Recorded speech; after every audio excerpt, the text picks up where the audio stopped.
Le premier, c'est la Toussaint, une phrase de Didouche Morad devenue célèbre qui résonne encore aujourd'hui à l'occasion de la commémoration du 1er novembre. Vu depuis la France, le 1er novembre 1954 est marqué d'une pierre noire, surnommée la Toussaint rouge.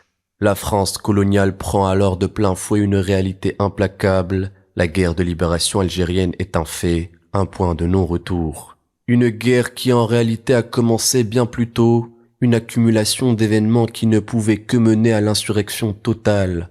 Une insurrection qui prend ses racines au début de la colonisation française et qui traverse les frontières pour toucher même la diaspora algérienne vivant en métropole.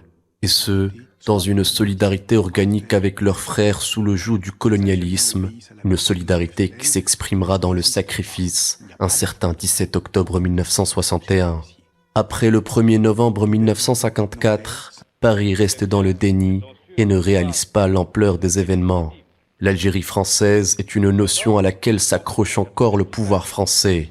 L'Algérie, c'est la France, déclare François Mitterrand, un mois après le soulèvement du 1er novembre. Une déclaration qui témoigne du déni dans lequel se trouve la France officielle.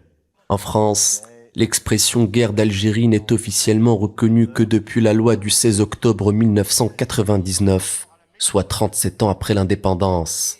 À l'inverse, en Algérie, les chefs historiques ont un cap clair et parlent dès 1954 de guerre de libération nationale.